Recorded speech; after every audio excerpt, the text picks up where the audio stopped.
And then to a larger degree, of course, looking at the big picture in this day and age of conference realignment analysis, who's set up to perform down the road? Would that be Florida State and the ACC? And of course, they're kicking and screaming to get out. And we will find out if they will make an announcement before August 15th about their intent for 2024. But making 35, 36, $38 million per season, or USC with the new Big Ten contract in the 80 some million dollar range. I saw a tweet from Nicole Auerbach on Monday afternoon saying that Florida State essentially has committed to stay in the ACC for this next cycle. But that provides a segue, Mark, into realignment. And I think one of the fascinating points of realignment, and this jump ball and where everything goes, because it does seem up in the air. Like, sitting here right now, I could not tell you, oh, Stanford's definitely going to the Big Ten, or Stanford's definitely going to the ACC, or Stanford's definitely going to try and wing it as an independent in football, or Stanford's definitely going to push the Pac-4 merger with the Mountain West. I have no clue. I have no clue which avenue Stanford's going to pursue as its first choice, or at least in terms of what's realistic. But I will say it's really fascinating how quiet Stanford has been throughout all this, because, Stanford is an academic heavyweight. It's an institutional heavyweight, one of the most highly regarded academic institutions in the country. Now you might have a world view. When I'm talking to viewers here at the Voice of College Football, you as a viewer might have your own opinion of Stanford, maybe the granola crunching West Coast liberals, or whatever you might whatever else you might think about Stanford. Putting out all that to the side, like, Stanford does have a reputation, Stanford does have a presence. Whether you view that as good or bad, it has a reputation and a presence. Also, it has an endowment of over $36 billion. And that's really where I'm really curious about the politics and the cards that Stanford can play, or at least could contemplate playing in this realignment game. And, in the ACC, as you're well aware, Mark, that, no surprise that Florida State, Clemson, and North Carolina would all vote against the Notre Dame proposal to bring Stanford and Cal into the ACC, because, they're all rightly annoyed that Notre Dame would throw its weight around, even though Notre Dame has not chosen to join the ACC as a full football member. There's just a natural animosity and resentment there. You can totally understand that. But of course, the ACC needs 4 no votes to block that Notre Dame proposal, that Stanford Cal plan. And that fourth school is the one that's really interesting. North Carolina State also voting no to, at least temporarily for now, block a Stanford and Cal move to the ACC. And so, on several levels, it's fascinating. I'm not judging NC State. It is fascinating that, North Carolina State seems to be voting along with North Carolina. All right. But, why would NC State want to go along with North Carolina? Those schools are rivals. Those schools are competitors. Like, if North Carolina wants to do something, does North Carolina State really want to do the same thing? That's one angle. But the other thing is that when you compare North Carolina and Florida State and Clemson to North Carolina State, those are uneven situations in terms of leverage and being able to potentially bounce to the Big Ten or the SEC. Does North Carolina State think that voting with North Carolina, Florida State, and Clemson affords it a certain degree of leverage in any potential future realignment shift? Because, as I've said, and I've gone on the record saying this here on this program with you, Mark, at the Voice of College Football, I think that in 5 years or so, give or take a year, but at the end of the decade, I think Florida State's going to leave the ACC. I think Clemson's going to leave the ACC. They obviously aren't satisfied, but I think they're going to wait for those grant of rights penalties to, go low enough that they think they can, litigate, negotiate, get out of it, cheaply enough, and then make the move that they've always wanted to make, that they certainly want to make right now, but they can't yet afford it. The time's not yet right. So, with those schools pretty openly. I mean, especially Florida State. Florida State definitely wants out of the ACC. Like they've had it. They've had enough. With that in mind, North Carolina State's motivation and North Carolina State's leverage, doesn't seem to be in the same place. So it's just very conspicuous that North Carolina State would vote with those other three schools, schools that have more options seemingly and are bigger, television and media properties in terms of their value. It's just very fascinating. And like if you split this a few more ways too, in terms of that ACC voting calculus, why is Wake Forest not voting along with North Carolina and NC State? Why are the Demon Deacons set apart? Why is Duke set apart? Why is Duke not voting with North Carolina, its prestigious Tobacco Road neighbor just a few miles away? And why is Miami not voting along with Florida State against the proposal?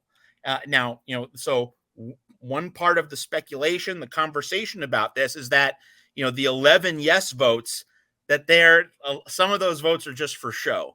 Like they might not be hard yeses, that they know that there are 4 votes, enough to block the move. So they're voting yes only to curry favor, or at least not look like the bad guys in all of this relative to Stanford and Cal. They want to be on Stanford's good side to an extent, or at least maybe they're trying to leverage the situation in their own way. So maybe those 11 yeses aren't hard committed votes, but nevertheless, like Miami, Wake Forest, and Duke, they all chose to vote on Notre Dame's side. And so, that's part of the intrigue, that we don't know how solid those yes votes are. But if we do assume that those yes votes are solid, in many ways, North Carolina State would seem to be, if you're Stanford, so let's bring it back to Stanford. If you're Stanford, you need to lean on NC State. Like if you're Stanford and you want the ACC, you need to be leaning on NC State, the weakest of those 4 institutions, blocking your move to the ACC along with Cal. And I go back to the endowment that Stanford has. Now, of course, a lot of an endowment at any elite school, a lot of that is earmarked for various purposes. Like you can't just, spend, a large portion of the endowment freely. But like, let's just play with numbers. $180 million. All right. That would be 1/2 of 1% of the Stanford endowment. If we put that figure at $36.3 billion, that's 180 million would be roughly 1/2 of 1%. If you're Stanford, do you consider writing like a really large check to North Carolina State for a home and home football series? Maybe you do not just a home and home, but like you do a 4-year series, and you just say, hey, Wolfpack, here's a nice, very, very fat 8-figure check for a football series. And basically Stanford could buy off NC State, change that no vote to a yes. Boom. Now, of course, this gets back to, are those 11 yes votes hard and firm? And if not, like Stanford should be testing the waters. Stanford should be making inquiries to those other ACC institutions. Like, are you really solid? Like, do you believe in this? And if not, like, remember, Stanford doesn't have a 2024 football schedule because the Pac-12 is dead, or at least the Pac-12 is in limbo. Like, there is not a Pac-12 schedule laid out for next year. If you're Stanford, I mean, and you want the ACC. Now, I don't know if Stanford wants the ACC. Like, I know that Tony Altomore last summer, he was saying that Stanford and Cal would be a natural cultural fit for the Big Ten. And I'm inclined to agree with him that in terms of the academic prestige, the heft, and also having USC, UCLA, Oregon, Washington as travel partners, you can play games with each other in that West Coast cluster of schools. The Big Ten would seem to make more natural sense for Stanford as a landing spot compared to the ACC. But just as a hypothetical and just gaming this out, if you were to just say that Stanford wanted to be in the ACC, Stanford should be thinking about cutting some large checks with ACC schools Like, let's remember, Notre Dame plays 5 ACC schools as to fill out its independent schedule. So Stanford could consider going independent for 2024 in football, like making that decision right now. Stanford can just stay. We're going to go independent in football in 2024, cut some checks to those ACC schools that might be on the fence to fill out your schedule, and voila, you get the vote, and then you can join the ACC for the 2025-2026 cycle. So like that is a plan. That's like a bridge plan that Stanford could set in motion with the money that Stanford has. You would think that Stanford, if it really wants to make sure it has a Power 5 home, we're getting into George Kliavkoff territory here. If the other pieces are moving around Stanford in ways that aren't favorable to Stanford, Stanford's then playing that same Kliavkoff wait and see strategy instead of proactively moving, locking something down, securing it with the resources that Stanford has. One wonders why the institution hasn't moved more decisively. Now, there have been no reports that Stanford is like leaning hard on NC State or trying to influence the ACC vote, but one would think that administrators, leaders would be having some back channel conversations with ACC schools saying, hey, want to play a home and home with us? Want to play a four game series from 24 through 2027 with us? We can make it worth your while. Wink, wink, nudge, nudge. Like Stanford has the ability, I would think, to be able to make some deals if it really wants that ACC seat at the table. So it's going to be fascinating to see what Stanford tries to do in terms of its influence, in terms of its resources, in terms of its reputation. I just wonder why Stanford hasn't acted yet, and I wonder why the television networks also haven't responded to Stanford, because, and this is one more point to make, last summer, I thought, well, Oregon and Washington, we're going to immediately follow USC and UCLA to the Big Ten, but network executives said, whoa, Stanford's value per year is actually 15 million more than Oregon is, 45 million to 30 million, because of the Bay Area television market compared to the Portland and Eugene television markets. And so the fact that the Big Ten or any other conference hasn't picked up Stanford, like, that's genuinely surprising relative to the industry knowledge and what a lot of the experts said last summer when we were all talking realignment 24/7 following the USC exodus from the Pac-12 moving to the Big Ten. So it's just really fascinating that Stanford has been quiet as a church mouse through all of this. I'm wondering when Stanford is eventually going to make some kind of a power play behind the scenes. So, Matt, taking the basic premise that a yes vote by a particular ACC school means that we want solidarity, we want to solidify our conference and stabilize it. We don't want, or we're looking to add value to the conference and go forward as a ACC, and that obviously the dissenters were the ones that want to keep the conference down, want to keep others from entering the conference because then it dilutes their power within the conference. It also changes a number of dynamics within the conference, and in the meantime, obviously distributes the money to another, even if it's compromised in terms of the revenue share. So it was obvious to see Florida State, Clemson, North Carolina on one side of it. So the curious votes to me were North Carolina State, as you mentioned, and then on the other side, Miami. Yes. Those were the two votes that hit me as odd to a certain extent. Because basically Clemson, Florida State, North Carolina are saying, we're pushing this to the hilt because we are confident we will have a better landing spot. North Carolina State, I know that they were part of that group of 7 that challenged the grant of rights, but still a bit precarious. And then on the flip side, you would think that Miami would feel confident and want a better deal somewhere else in the Big Ten or the SEC, and that they may have voted in the other direction with Clemson, Florida State, and North Carolina. Yeah, one thing I haven't noted yet is AAU standing. That Stanford is an AAU member, and some of these schools in that are on the fence in this ACC vote, like they're trying to get AAU status but haven't yet gotten there.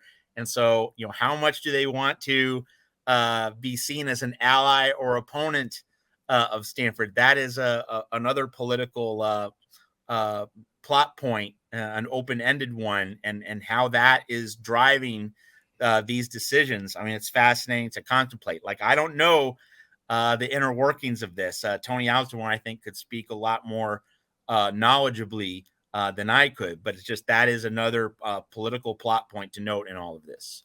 So we're going to lead into Ben's question here. And Ben, we thank you so much for the contribution by stating it this way. Based on my understanding of the grant of rights, I'm not in any way here to tell everyone that the grant of rights is um, completely non-negotiable, can't be broken, is rock solid. I hear that from a ton of legal types, and that's the word that's out there from the legal types typically tell you that. On the other hand, I've heard a number of challenges to it. Just a complete buyout that you can obviously throw $600 million roughly at it with the TV considerations, the rights to the home games, and so forth and so on, and buy out the rest of the contract. So you can just flat out buy your way out of it. I'm sure it's a little more complex than that. Number one. Number two would be gain uh, a bunch of allies within the conference to dissolve the conference. That would total 8 of the 14 currently, and you can dissolve the conference. Number three, there's a competitive clause there that, oh my goodness, legal types, if they get a hold of it, could be interpreted a zillion different ways in regards to that the ACC has to be competitive with its competitors outside. And the basic argument would be that because of the uh, disparity in the television revenue between the ACC and the top two conferences, that said school could get out of the grant of rights because the ACC is no longer competitive with the Big Ten and the SEC. Now, what may change that dynamic to a certain extent here in terms of the second point that I made about the dissolution, uh, what word am I looking for? The dissolving, the dissolution of the ACC would be what Ben is asking here. Does adding teams change what would be needed for ACC teams to get out of the grant of rights? See, I wouldn't think so. I mean, I don't know this for a Yeah, fact. I don't I know don't want to either. play a lawyer on TV because I'm not one. My sense, Ben, is that it wouldn't. But here's something worth considering. And let's stop for a moment and realize, Notre Dame has been backing Stanford and Cal to the ACC, and of course, in public, Jack Swarbrick, the outgoing Notre Dame athletic director, he's going to retire next year. He's saying, like, I don't want Stanford and Cal to be left out. What a magnanimous gentleman Jack Swarbrick of Notre Dame is. So kind, so thoughtful, so loving. Okay, what's the real motivation, beneath that superficial BS about just wanting to be kind and sweet to those Bay Area schools? What's the real motivation here for Notre Dame? People might be wondering why Notre Dame would back Stanford and Cal to the ACC. To me, it's pretty simple. I mean, now an underlying reason is, Notre Dame's had Stanford on its schedule regularly. Like, that's been a long running series. So, like, you just being able to include that in an ACC package of games for Notre Dame, like that just, makes the scheduling easier. It gives Notre Dame more flexibility and options. But that's an underlying reason. The main reason is college football playoff access. Because if you pull Stanford and Cal out of the Pac-4, it's not, now this isn't a guarantee, all right, but you dramatically increase the odds that the Pac-12, I mean, obviously it's a Pac-4, but like just struck in terms of as a legal entity, as a legal contractual matter, if the Pac-12 does die, if it is fully dissolved, and basically the Mountain West replaces the Pac-12 or takes it over, such that the Pac-12 will, as a legal contractual entity, cease to exist, poof, that's a guaranteed playoff spot removed.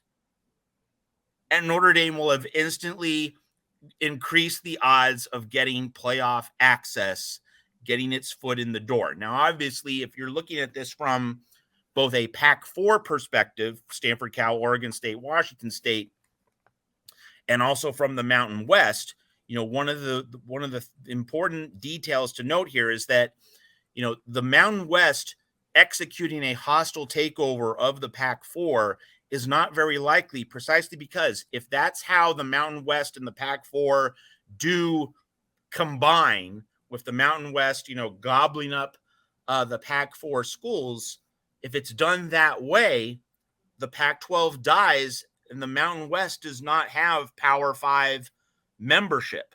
The way for the Mountain West and the Pac-4 schools to do something, if they are going to do something, Stanford obviously has to make the choice. Do we want to do the Mountain West path, or do we want independence in football, or do we want ACC membership, or do we want to make a run at the Big Ten? If Stanford does choose the specific avenue of we want to work with the Mountain West, that will need to be executed in such a way that it's a true merger. It's not a hostile takeover from either side.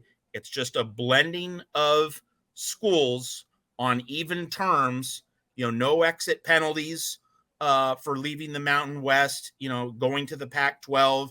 It's going to be on friendly terms. It's going to be amicable resolution, such that the Mountain West schools and Oregon State, Washington State, Stanford, and Cal, the new conference they form, they will preserve Power 5 status. And preserving Power 5 status, again, as a legal and contractual matter. We're not talking about how good the conference is going to be. Of course, it's not going to be anywhere as good as what the Pac-12 is going to be this year in football and basketball. But just as a legal and contractual matter, if it's a true merger between the Pac-4 and the Mountain West, such that Power 5 status is retained, what's the significance there? They're going to still get the payouts, the money distributions and allocations of a Power 5 conference instead of a Group of 5 conference. That is a significant revenue difference. That's obviously something that Oregon State and Washington State badly need to minimize the budgetary shortfall that they're already taking, from not having, a normal Pac-12 next year.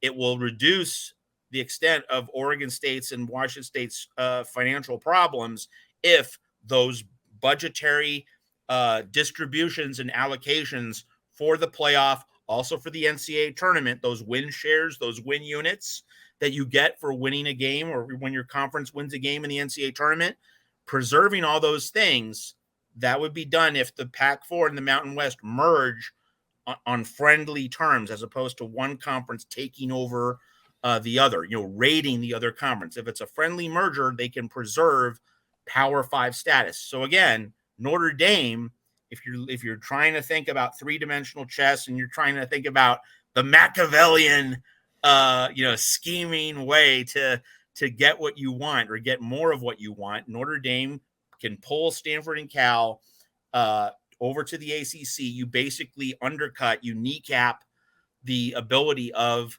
what would then be the Pac-2, Oregon State and Washington State, to merge with the Mountain West and preserve that Power 5 entity with those Power 5 money distributions for football and men's basketball. That is, to me, clearly the bigger political and economic play for Notre Dame to improve college football access by destroying legally and contractually one Power 5 conference and getting it out of existence. Talking Trojans, talking college football here at the Voice of College Football each and every Monday with Matt Zemek. Trojans Wire is your spot to check out Matt's work on a regular basis. Now that it's football season, and you might as well say it is football season, 11 days away from San Jose State at the Coliseum against USC. Check out Matt's work each and every day at Trojans Wire. And of course, folks, like this week is our last real big bite at the realignment apple, because we don't have games this upcoming weekend, but next week it's a game week, and unless there's a bombshell, the focus will blessedly be on football, and we'll be previewing San Jose State. We'll be looking at that game. We'll be going through the keys, the plot points. So, if you've had enough of the realignment talk, hey, I hear you. I sympathize with you. But of course, people drink up this stuff, mentioned it on previous shows. This is like our last really big swing for the fences at realignment. But next week, like I'm definitely glad we'll be able to talk about actual football games. Also going to be glad, to be part of the USC post game show that's going to come your way here at the Voice of College Football after that San Jose State game. The San Jose State game is 5:00 Pacific, 5:00 in Los Angeles, 8 p.m. In the East. So around 8:30 Pacific, 11:30 in the East. Come on over here to the Voice of College Football for the first of many USC football post-game shows. Going to be a very fascinating ride this season.